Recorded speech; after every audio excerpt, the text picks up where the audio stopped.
Welcome to Love Ultras. I'm John Kynaston and this is episode 16. I thought for this one I wanted to just do a little chat about my Lakeland 100 experiences. I've run the race twice, in 2012 and 2015, and two very different races for me. So I just wanted to share some thoughts about how they went. The first one in 2012, I'd had a tough year in 2011. The West Highland Way took me a lot longer than I'd planned, and I'd done 5 on the run up to that point. I just assumed I was going to keep on doing the West Highland Way every year, but that year just, I don't know, I just had a struggle, and so I decided maybe I needed to have a break. And I'd heard about the Lakeland 100 races. I love the Lake District, come from Liverpool. We had a lot of holidays in the Lake District, so I was keen to do it at some point. And I thought, well, maybe I should do the 50 and I should not do a long one in 2012. But my good friend Dave Troman, who lives in Keswick, said, why don't we do it together? Not run together, but train together, and you can come down and we could do some recce's, and you get around the course and then take part. So I was easily persuaded. So I put my entry in, got a place, and we planned for 2012. And one of the best things we did was, I knew Dave a little bit at that point, but basically I think it was 3 or 4 weekends I went down. We go down on the Saturday evening, spend the night with Dave and Tracy. Katrina came down as well, and then the Sunday we would cover the route, and over 4 runs, it was 4 runs, we covered the whole route. And what we decided to do was to both had little video cameras that we made videos of the route, and I put those together, and they've been quite popular for people to see the route. I did it initially for myself because I knew I'd only do each section once, so I wanted to have something I could refer to, because often on a 30-mile run you might do 3 or 4 sections, and I couldn't quite remember which was which, so that was a helpful way for me. My goal for the race was to try and beat 30 hours. I thought that was reasonable given my fitness and ability, so that was the plan. Didn't quite work out like that. I started sensibly. I ran pretty comfortably walked up the first hill and got going, but I had some early issues which was unusual for me. Normally I get well into a race before things start to hurt or any issues at all, but I had a strange stomach. It just wasn't functioning very well, so a bit gripey quite early on, which didn't help much. I also slipped on the mud and hit my knee, which sort of annoyed me and worried me a little bit that it was going to cause problems. In the end it wasn't too bad, but it was one of those things that you don't really want to have too early. And also I had blurred vision. Often when I'm really tired, I've got a weak eye. I've discovered recently, actually, in the optician. And sometimes when I've been running for a good number of hours, I see double, and often have to close one eye so I can see where I'm going. The worst time was in the Hardmoors 160 last year. But I had this early on, again, which worried me a little bit to have that so bad early on. But it eased off in the end and it wasn't too bad.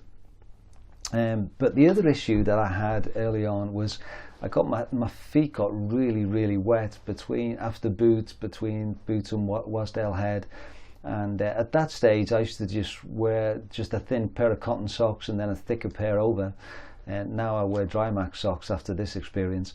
But once my feet got wet, they never really got dry, and that was a big issue later on, because my feet got wet early on in the first 2 or 3 hours and then stayed wet all for the race, and that had its issues later.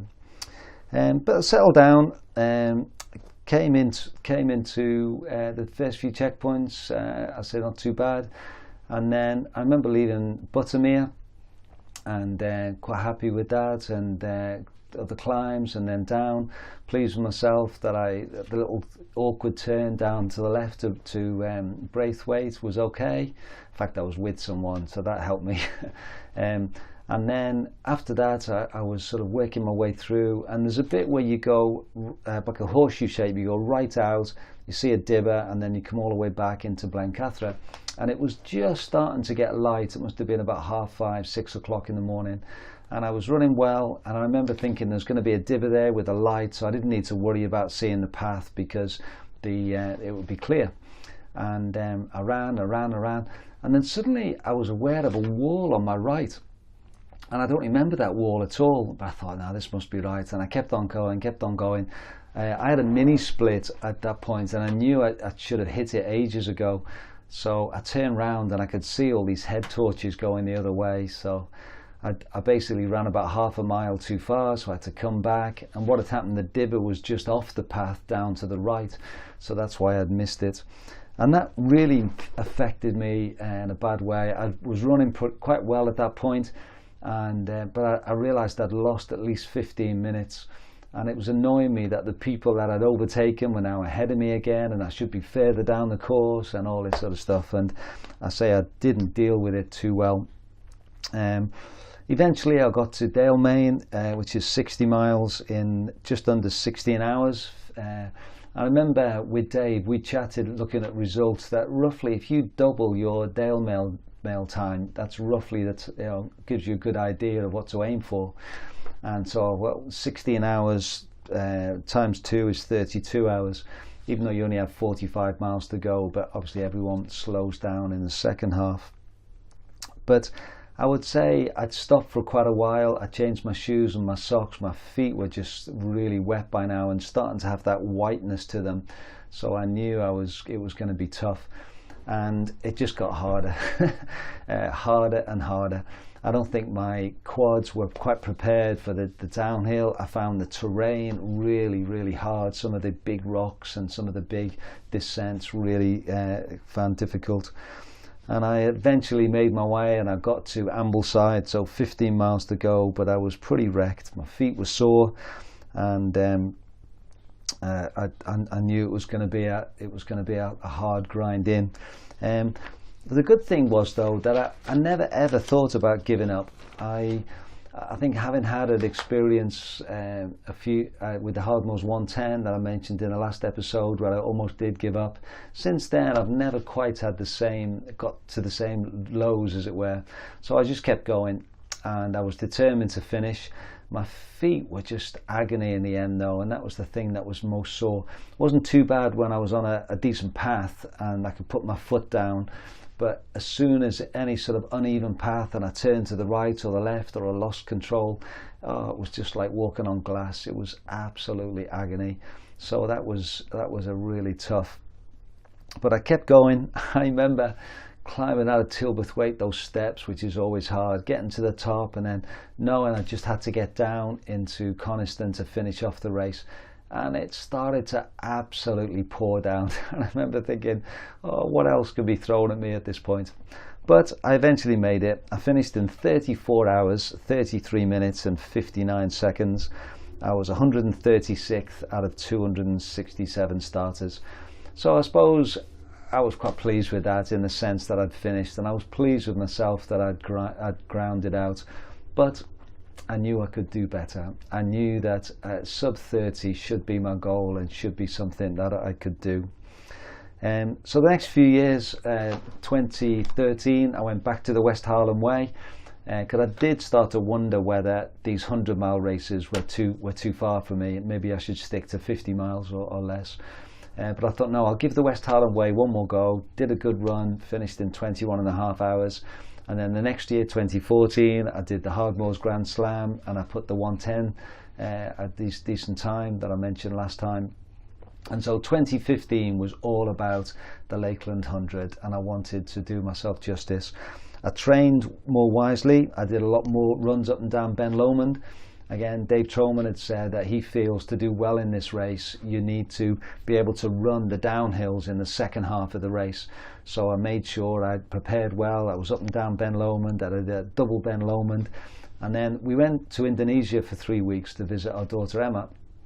And so I had a bit of heat training as well, but I knew that I would get back on the Saturday, and then the race was the following Friday. So I was a bit concerned about whether I'd have a bit of jet lag, but that didn't seem to be an issue. That was fine.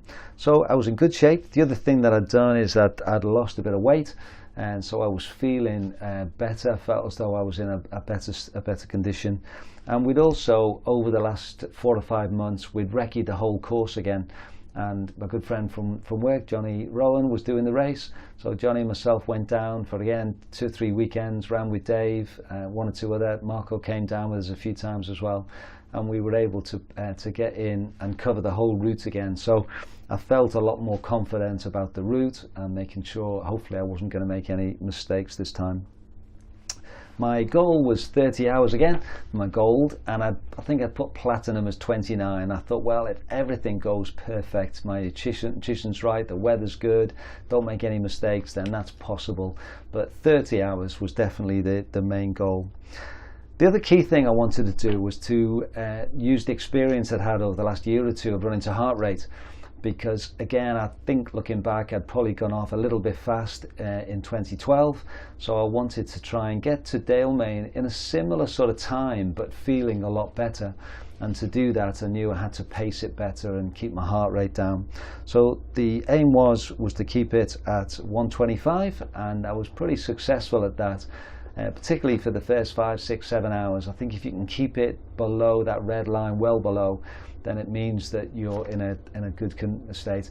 And I find after that, it's just a case of, it's hard to get it up to 125 after you've been running for 8, 9 hours. But it means though that you've not done any real damage in that first third of the race. Remember getting to the first checkpoint at Seathwaite, and I was 201st. There was 304 running that year, and I was quite happy with that. I was pretty well bang on my target.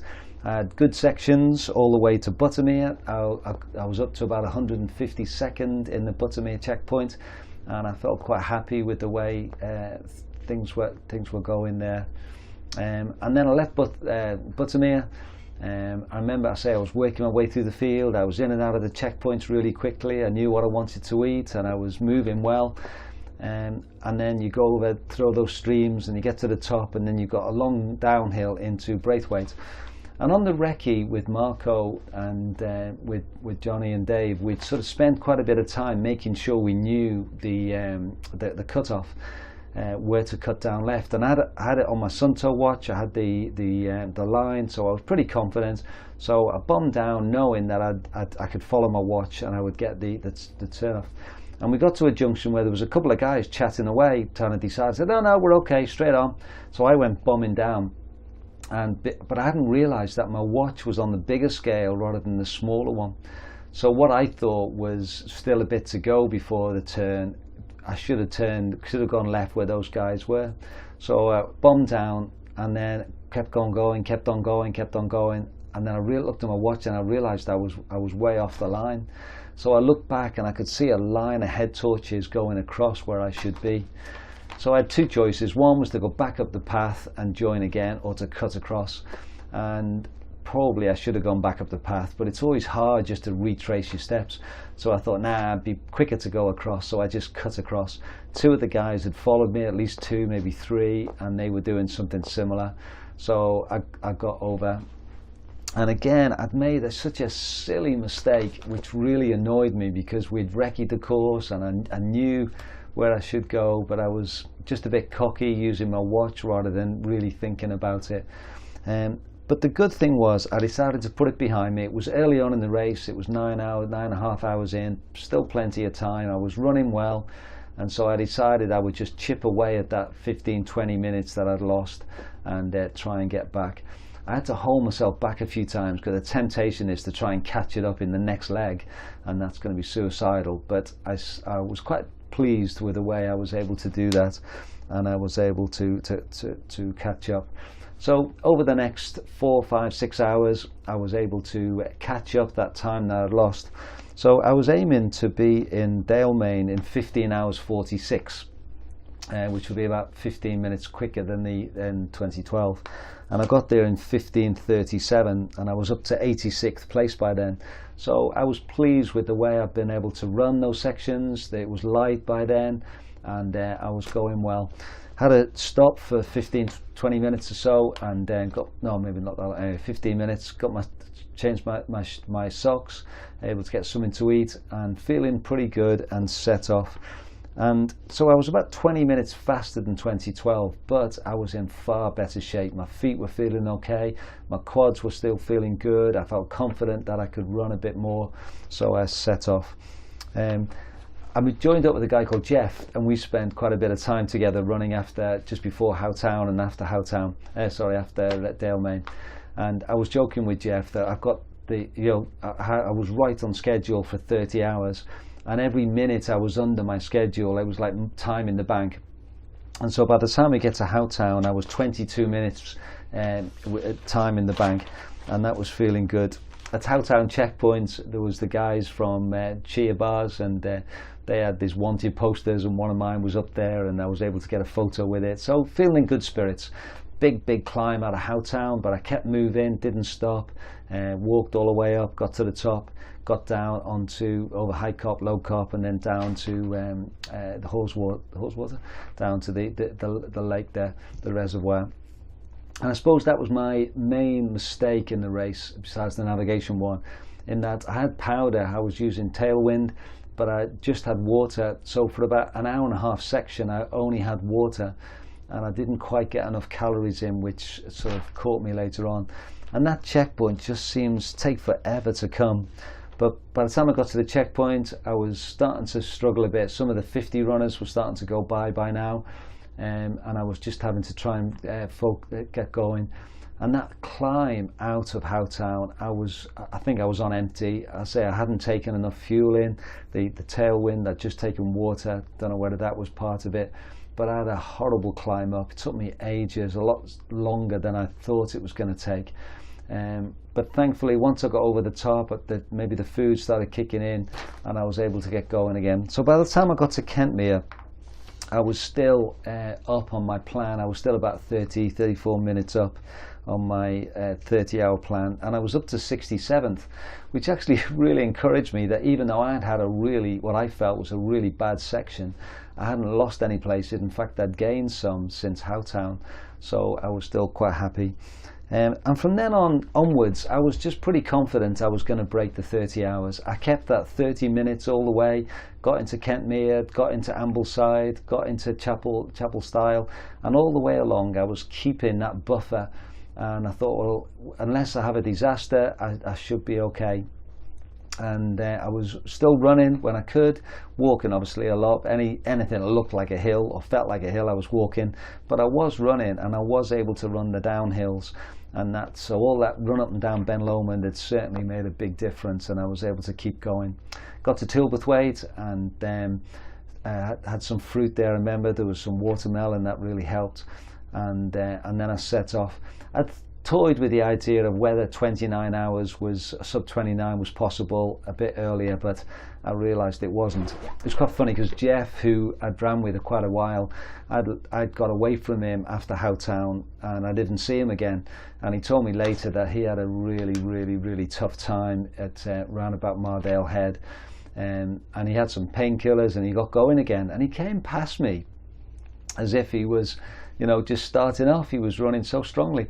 And he felt a bit guilty, I think, sort of going past me. He said, no, you push on, you go. And he was actually keeping up with the 50 runners, which I'm sure annoyed them. But he had a great run, and he finished in 28 hours 47. So he took about 45 minutes out of me over the last 7 or 8 miles. So it just shows you how well he was going. But I kept going, and I'd say I got to Tilberthwaite, climbed up the steps, got to the top, and made my way down. And I was more than happy that I knew I was going to break 30 hours.